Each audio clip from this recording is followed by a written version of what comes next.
All right. Okay, now I have the audio. All right, awesome. Thank you all so much for coming back. I saw that most of you are having really great conversations and at the poster sessions. I hope you find something interesting. I hope you find some good, nice, great connections. With that, we're going to proceed to our very last session of the day. This is our last oral session, and then we'll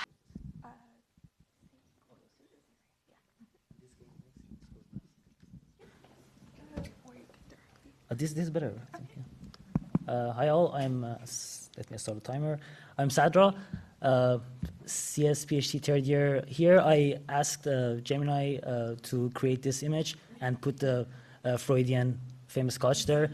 It's really good, I really like this image.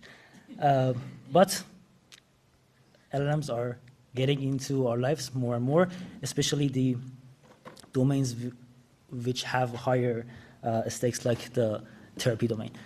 I recently came across this subreddit where people share their prompts for different problems that they came through. For example, this prompt for ChatGPT to ask, they were asking other members of this subreddit to come up with prompts that they can use for their breakup, after breakup. And they also are using, clinical therapists are using LLMs as an assistant for their training and triage process. For example, summarizing the session, coming up with some actionable items, and stuff like this. And we know there are some problems that these LLMs are facing. Two of the most important problems that I want to focus today is one, this flattery persona of LLM that would over-affirm you with whatever you said, no matter how right or wrong you are. This idea of Claude and ChatGPT, for example, as one LLM, would tell you you're absolutely right, while in some cases you're not, and how that can result into false acknowledgments of something that you shouldn't be acknowledged, for example, doing something bad.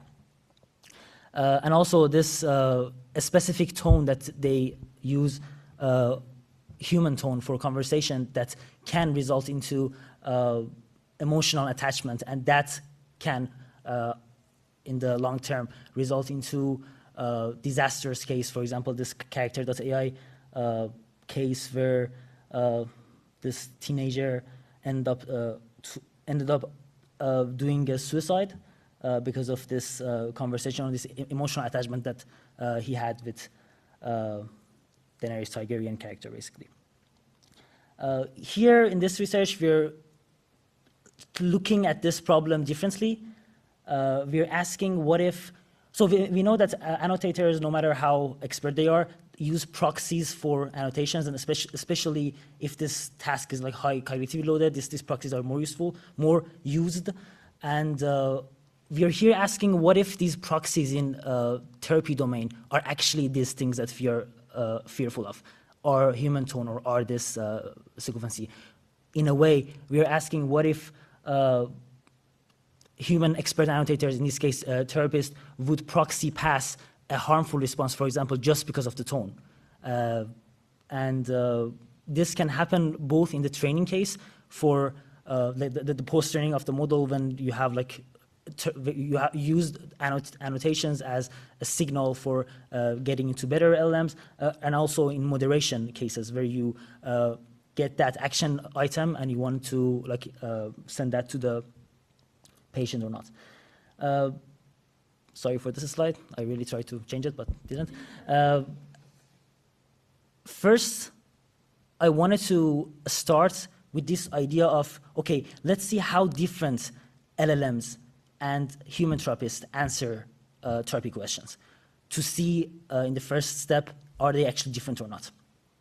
Then I came to the, I'm working on this, we are working on this main question that can these elements in LLMs result into problems? I will look into these two specific problems for the start. Are identical responses evaluated differently just solely because of the tone? So we just have one response and just differs based on tone. Are they evaluated differently in any dimension? And can a harmful response be preferred over a harmless response just because of the tone.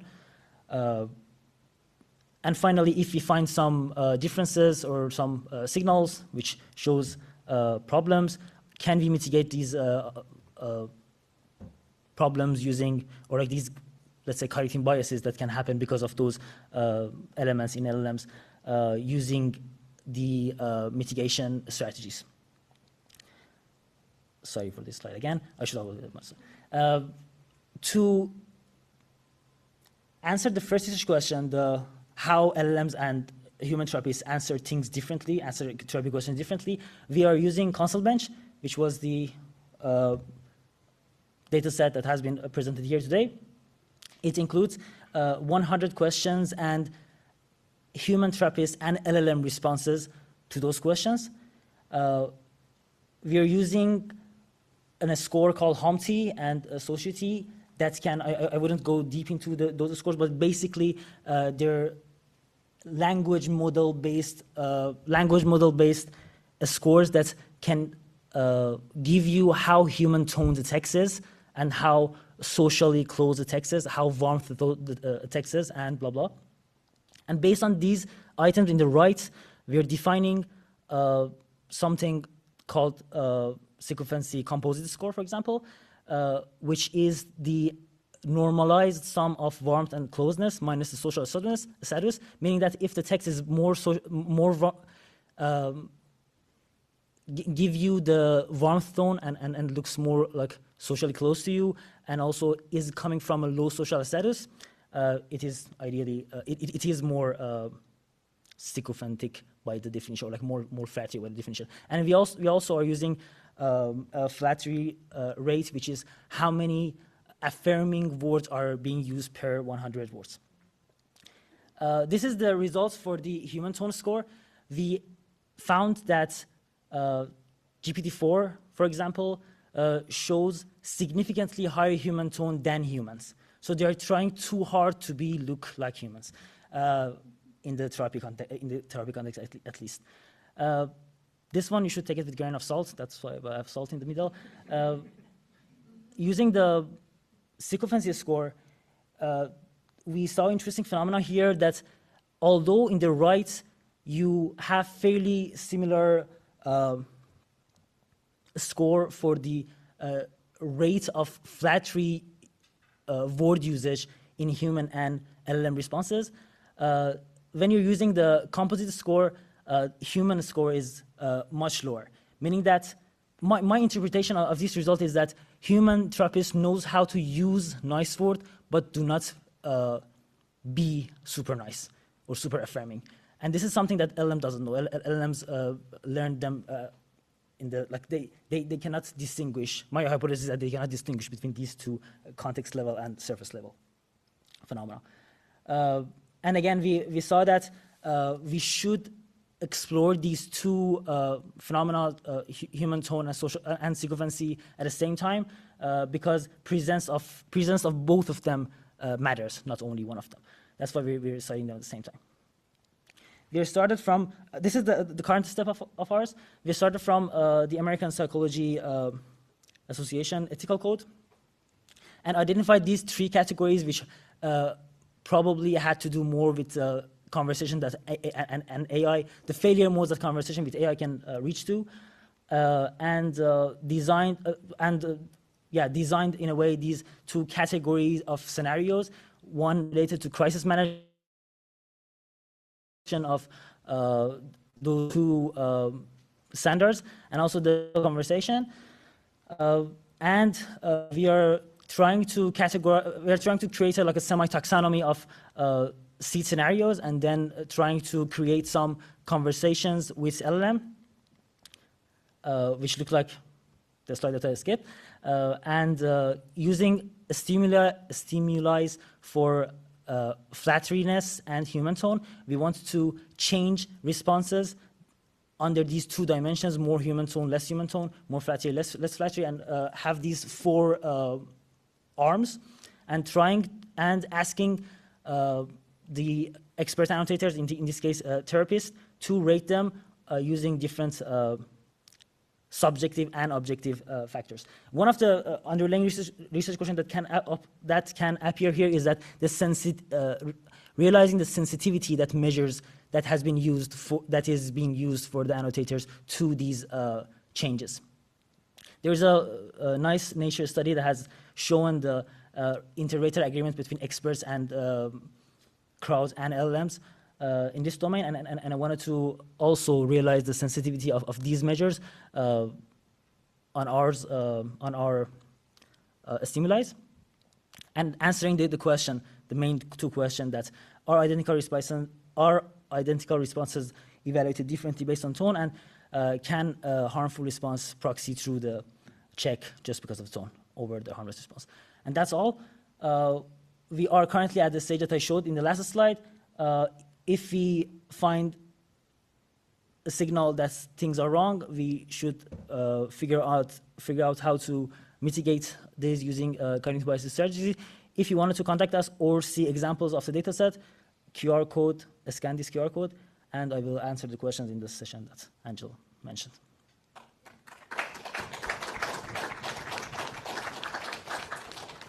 And I forgot to remove appendix.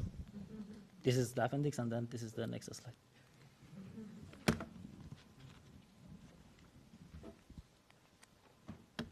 All right. Thank you so much. We'll have our, oh, you have your phone up there. We'll have our next presenter. Is it just you? Or? Yeah, Okay, cool. And let's give them a round of applause and take it away. Yeah. Okay. Hello, everyone. I'm Pratyush, and today I'll be talking about how climate, wildfire, and dispersal can impact future biodiversity distributions. This project is an interdisciplinary collaboration with us at USC and also ecological scientists at University of Tennessee, along with wildfire experts at Los Alamos National Lab. Cool. So one of the main factors that influences species survival is availability of suitable habitat for that species to live, grow, and reproduce. Each species on Earth has a unique set of climate tolerances that determines the extent of its range, where it can live.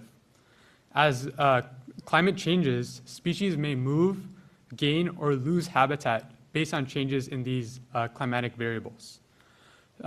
Ecologists use specific computational models called species distribution models, or SDMs, to map climatic variables such as temperature, precipitation, and humidity to present and future species ranges. Importantly, species without future suitable habitat are at high risk of extinction. So these SDMs are very important to predict the vulnerability of species to climate change. However, there are other factors other than climate that are often overlooked when running species distribution models. One of these is dispersal, which is a measure of a species' movement ability. You can think of this as like the distance a species can move in a given year. Some animals, like birds, since they can fly, they can move a large distance in a year, while small animals such as insects can't move that much. The reason that dispersal is very important for SDMs is that climatically suitable area for a species in a future time point, even if the species could live there, it might be physically unreachable for the species due to dispersal limits. Another important factor is wildfire. Wildfire is affected by the climatic variables like temperature and precipitation I mentioned earlier, and is also projected to increase due to climate change. Wildfire is important in SDMs because climatically suitable area for species in the future may be uninhabitable if there is severe wildfire in that area. One area of interest for ecologists is the Southern Appalachian region. That's because the Southern Apps is a temperate biodiversity hotspot due to its age and elevation. Additionally, it has a high potential for climate-driven species movement, meaning dispersal is an important factor to consider here.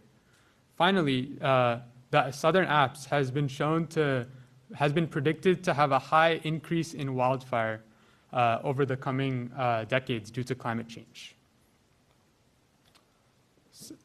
Based on these factors, I wanted to look at first, how will climate change affect biodiversity in the Southern Appalachians from now until the end of the century? And second, I wanted to look at how incorporating dispersal and wildfire into these SDMs would impact their outputs and range projections. So to start off, I had three main areas of input data. First was climate. I had 33 bioclimatic variables at 4 time points, 1 baseline and 3 future climate normals, which are 30-year averages of climate. As for the species, I had 336 species that lived in the Appalachian forests of conservation concern. For these species, I had cleaned and rarefied occurrence data, along with dispersal rates for each species from previous literature.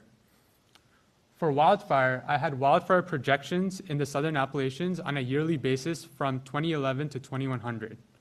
These projections are not only driven by climate, but also by vegetation factors such as plant growth and deforestation.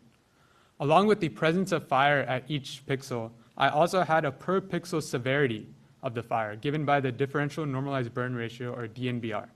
And finally, I had 7 replicates of this simulation to analyze. So here's kind of my pipeline for processing the wildfire data. First, I filtered out the fires with only a medium or high severity in each year.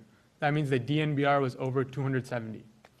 After that, I then aggregated over per yearly to a 30-year interval to match the climate data. And finally, I filtered only for the fires that appeared in at least 4 of 7 replicates, so more than half. From this processing, I was able to make these 3 maps that show areas that have high risk of medium or severe wildfire at each time point. You can see that the amount of area that's high risk of severe wildfire increases at each time point. And in our analyses, these are the areas that we're deeming as uninhabitable for species presence. So you can see that as we go further in the future, more and more area becomes uninhabitable. So now for the modeling stage. For this analysis, I use a Mega SDM, which is a species distribution modeling tool in R. Mega SDM automates the species distribution modeling process and uses MaxEnt, which is a maximum entropy machine learning algorithm to model species presence. So first at the top, you can see I inputted the environmental layers, which are the 33 climatic variables for the baseline and 3 future time points. I then added in the occurrence points. Mega SDM then creates a buffer around the occurrence points and uses that to generate background points, which are areas where the species is not present.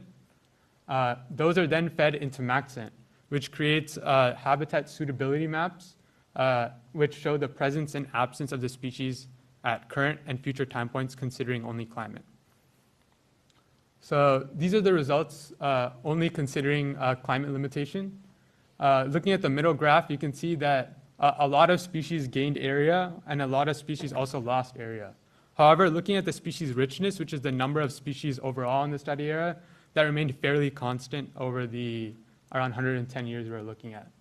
However, if you look at the specific species richness maps on the left and right, you can see some pretty clear differences between the two. On the left, you can see there's a lot of areas of very dark green and of very orange color. Those are areas of very high and very low species richness, respectively. While on the right, you can see a lot more of this yellowish green color, which indicates moderate species richness. So from this, you can tell that even though the species richness overall was constant, the species did move throughout the study area. Next, I wanted to incorporate the factors of dispersal and wildfire into this SDM model. So Mega SDM incorporates these factors on a step-by-step basis. This is so that areas limited in one time point can propagate through future time points. So this is an example of the model output. So you can see that on the left, you have suitable habitat in green and unsuitable habitat in yellow for the baseline. And for each future time point, we create a map with only climate limitation, climate and dispersal, climate and wildfire, and all 3. The climate and climate with wildfire might seem very similar at a first glance, but if you compare them, it's still broken. If you compare them side by side, you can see that this area in the middle here in red is the area that's the difference between the two. So there is a significant difference. Looking at the effect of these limiters individually, you can see that both of them increase as we go through the future time points. However, the signature of the limitations differ. For dispersal, we have a high impact up to 100%, but on relatively few species, only less than 100. In contrast, wildfire has a low impact, but influences almost all species. These are some of the species that have high dispersal impact. You can see that these are mainly reptiles and amphibians. In contrast, wildfire affects a more broad range of taxa, including birds, amphibians, and mammals. Another way to look at the impact of each factor is considering how, if you only consider one factor, what you're missing out on. If you only take into account dispersal, the blue, you can see that you're missing out on a lot of the wide impact on other species. However, if you only consider wildfire, you're missing out on these high impact of dispersal, and you can see that in the green. And from these, you can tell that when you combine the constraints, you get range results that's significant across many species. Another way to look at this is to look at the impact of combining the constraints versus any individual constraint alone. And these green here shows the species for which the synergistic effect of both constraints impact more than in an individual one. So the species for which that was the most significant are similarly reptiles and amphibians. So to finish off, one of the main results from the study is that adding more constraints to SDMs can give more accurate biodiversity predictions. Another is that wildfire is an increasingly pervasive broad-scale limiter of species range. For ecologists, this means that wildfire prevention methods, such as prescribed burns, can benefit many taxa. In contrast, dispersal is higher severity, but impacts far fewer species. Thus, expensive connectivity measures, such as assisted migration, should be targeted to only dispersal-limited taxa, such as reptiles and amphibians. Finally, some areas of future exploration are to model species response to both minor and severe wildfire, and also to validate results by incorporating more climate models and more climate scenarios to evaluate the robustness of the results. Thank you.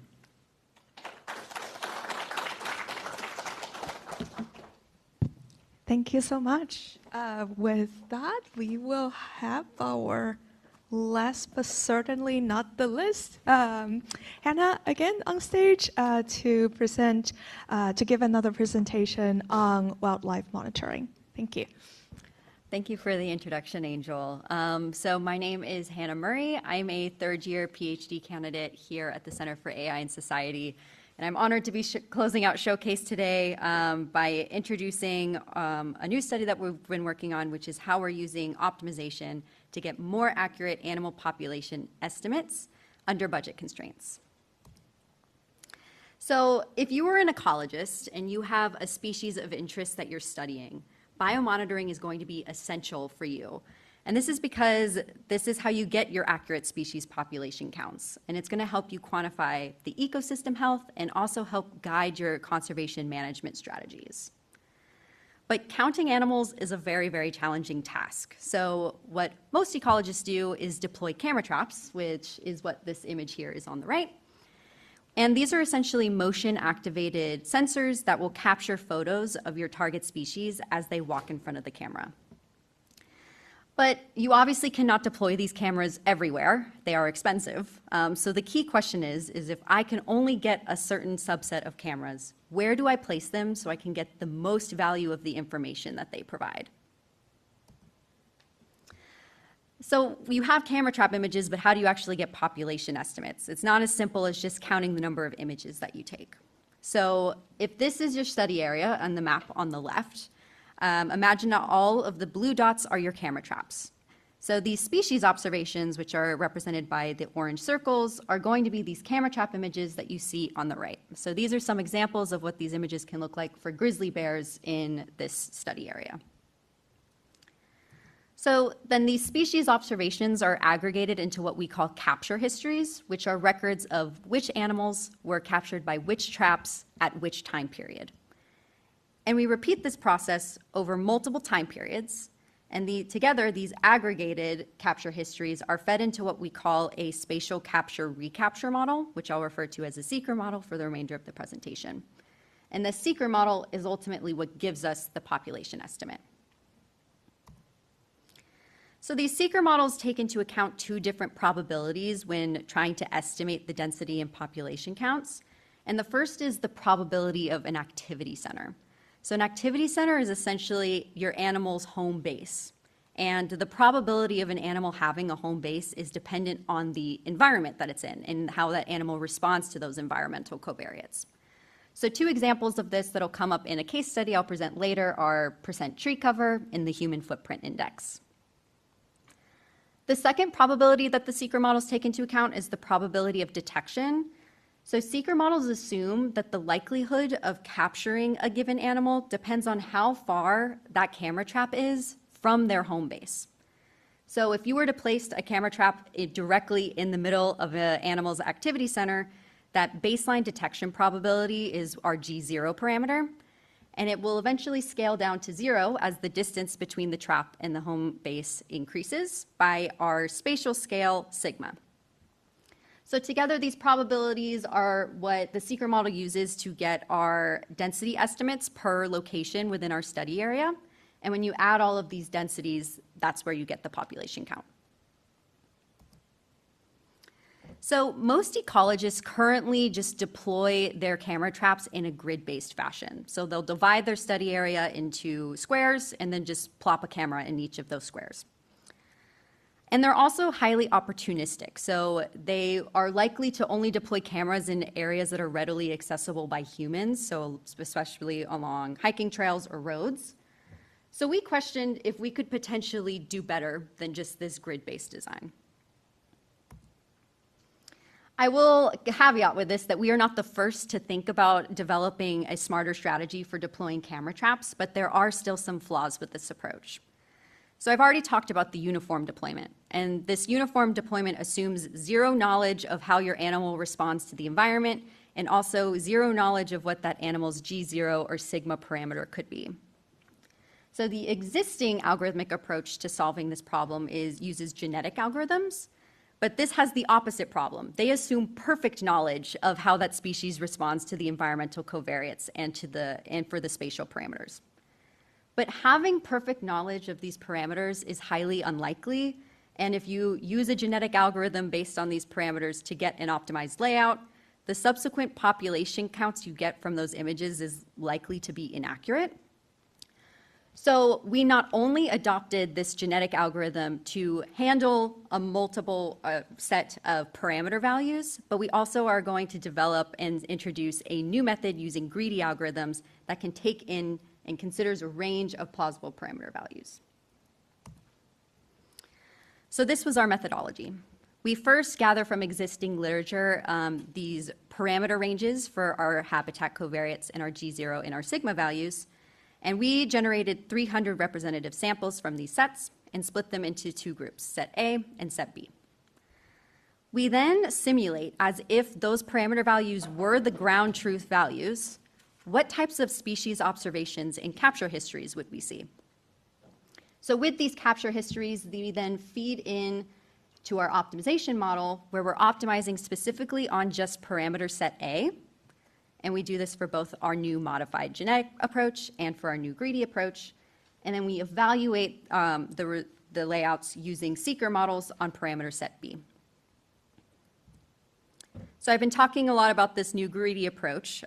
So this approach is essentially asking, if I can only place 1 camera on my landscape, where should I put it? And I answer that question by figuring out what would give me the most precise population estimate across the range of parameter values in my set A. You then would lock in that location, and then you would ask it again and again until you exhaust your camera budget. So to demonstrate the utility of our approach, I will introduce our case study, which is with the American pine marten in British Columbia. So this map here on the left is the study area, colored by the marten density in each of our locations. And the yellow dots are the candidate trap locations that we fed into our optimization model. And this table on the right are the parameter ranges for each of our key values that we got from existing literature. So overall, we saw that there were statistically significant improvements in the population estimates for the pine marten compared to the uniform baseline. And in particular, the greedy approach performed best. And we evaluated across a multiple values for the camera budget. And what we found is that the 70 camera budget proved to be the most beneficial for our target species in the landscape. But when we took a closer look at what this 70-trap layout looked like, we saw very stark differences. So both of the algorithmic approaches, so the greedy and the genetic, exhibited much more clustering in this central part of the study area. And what is actually happening in that central part of the study area is that it's some of the most dense forests in the landscape. And because pine martens heavily prefer to be in forested areas, this shows that our model is actually fitting to the species preferences quite well. But this was not just like one benefit. So on average, our greedy approach outperformed the uniform and the genetic baselines across multiple evaluation measures of interest. So across all of the budgets, we saw the absolute error in the population estimates decrease by 30 to 50%. The precision error of those estimates decreased by 25 to 35%. And our greedy method ran over 2 times faster than the existing genetic approach. So we want to conclude by just pointing out that this method was kind of designed in collaboration with ecologists and conservation organizations that are actively monitoring several different species in the Americas and in Africa. So the photos on this slide are from this past September, where we actually deployed one of our optimized layouts for grizzly bear monitoring in the South Chilcotin Mountains. But we're also working on applying this with the Grevy's zebras in Kenya and for pumas in the Olympic Peninsula. And another really interesting thing that we're working on is actually developing a web application, so that way ecologists can have kind of in their head how their species is going to respond to their habitat covariates and what their detection parameters could look like, and then plug it into a nice user-friendly user interface, so that way they can get optimized layouts without a lot of kind of building up to having to build that code data set. So with that, I will conclude, and I've included my details on this slide. But I hope that this was interesting and taught you about how we can bridge optimization and ecology, and it has the potential to improve conservation outcomes. Thank you. Which also means we are now getting to the very end of ShowCAIS. We will first of all have our co-director Vistra coming up on stage to give some closing notes, because this is actually a very special year for CAIS and for ShowCAIS. So I'll let Vistra take it away. Thanks, Angel. I guess it has somehow lost on us the fact that this year is actually the 10th anniversary since the inception of the Center for AI and Society. It was founded in 2016 by Professor Milind Tambe from Viterbi School of Engineering and Professor Eric Rice from the School of Social Work. And they had this amazing vision about galvanizing interest among faculty and students that are passionate about working on AI and social impact. And this is actually what brought me to USC. And so it's been, I think, having CAIS at USC makes it a unique place and has brought a lot of wonderful students and faculty and a lot of leadership and recognition to this work. And I'm hoping that we're going to get many more decades of work at this intersection and many more ShowCAISes. So yay for 10 years for CAIS.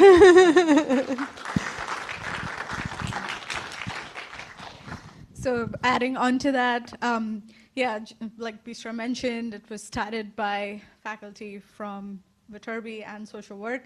None of the founding members are here, I believe, but the work is still going on. So you saw today, right from the very first opening remarks and the panel, where we were talking about what the future of AI in society looks like. And throughout the day, we saw many, many examples of how we are using AI to solve current societal problems. We saw so many different interdisciplinary work. So many of our presentations were by people from 2 different disciplines. You saw that in the posters. We had problems as varied as, wildlife preservation, wildlife tracking, public health, mental health, veteran health, and some more core AI problems as well. So as you can see, USC happens to be a wonderful place for this kind of interdisciplinary work. And this is truly rare in my limited experience with other universities. It's very hard to find a place where you have so many schools coming together, collaborating at the level that we do at USC. So it really makes me proud to be part of USC and the Center for AI in Society. So we had wonderful presentations today. We had both on the oral side and the poster side. So keep your eyes out on the CAIS social media. We will be sharing our best poster awards and best oral talk awards soon enough. All right. And it really takes a village to make this event possible. I want to take the very last few minutes to thank a lot of people that we would like to thank. I don't want to miss anyone, so I'm going to look at my cheat sheets. So first of all, we'll just start throughout the order of the day. So first of all, we really appreciate the opening keynote panelists and moderators. So of course, Bistra, Gaurav, Shri, John. Thank you all for the very insightful panel. And also thank you so much, Ajitash and also Carl, for the meaningful keynotes, the powerful keynotes in the afternoon session. It brings us so much to think about. We also want to thank you, all of our session moderators, and then all of our judges who have been running in and out throughout all these sessions to help us judge and decide on our best presenters in the oral sessions and also in the poster session. So that includes Lindsay, Evie, Soyun, Ajitash, and then also Dixie. We also want to thank our student leadership team. So that includes John, Jaspreet, Katie, Hannah, and then also many other volunteers who sign up to help us out. We also want to thank Angel Harrell, our amazing administrative supports here at GCS. Without him, we probably wouldn't even be able to navigate most part of the locations. I personally also want to thank Swava for being one of the best co-chair anyone could have asked for. Thank you for panicking with me on a lot of random evenings. And with that, last but certainly not the least, thank you all, every students, faculties, staff, all the people, all the collaborators who joined us today.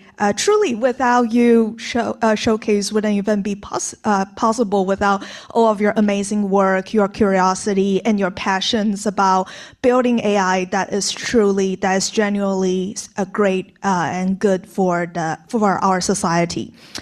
With that, I hope everyone enjoyed the rest of your evening. I need to embarrass you now.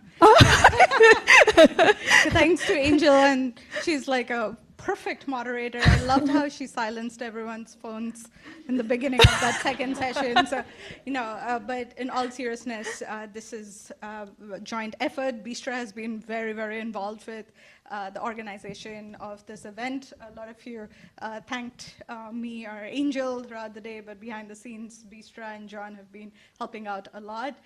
So I'm so glad the day was a success with lots of wonderful conversations and hopefully lots of interesting collaborations to come from your unstructured conversations as well.